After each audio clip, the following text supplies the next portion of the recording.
আসসালামু আলাইকুম। অন্তর্বর্তীকালীন সরকার গঠনের দেখতে দেখতে ৪টা শুক্রবার চলে গেছে।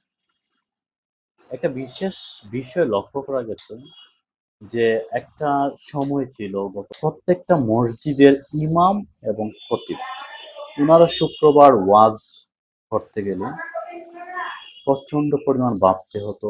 সুদ, ঘুষ, হারাম, দুর্নীতি এইসব বিষয়গুলো নিয়ে কথা বলতে গেলে বেশ বেগ পেতে হয়। বিশেষ করে দুর্নীতি, ঘুষ, সুদের বিষয় নিয়ে কথা বলতে গিয়ে অনেক ইমাম এবং খতিবের চাকরি চলে গেছে আমরা দেখতে পেয়েছি ইতিমধ্যে। কিন্তু লক্ষ্য করার মতো একটা বিষয় হচ্ছে গত ৪ শুক্রবারের আগের যে শুক্রবারটা ছিল, যখন ছাত্র বা কোটা সংস্কার আন্দোলন চলতেছিল, তখনও আহ, অনেক ছাত্র ছাত্রী বা জনতা মারা যাচ্ছিল।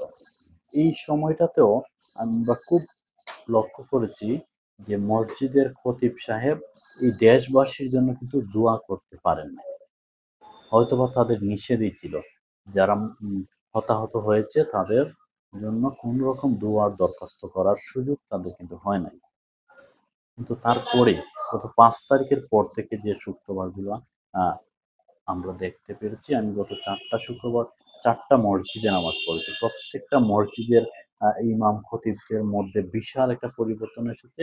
ওনারা ওনাদের মনের মতো করে দোয়া করতে পারেন এবং আহ, একটা প্রশান্তি কাজ করছে মানুষগুলোর মধ্যে। এটা কিন্তু আমার চোখে পড়া একটা বিশাল পরিবর্তন বলবো আমি অবশ্য। ধন্যবাদ সবাই।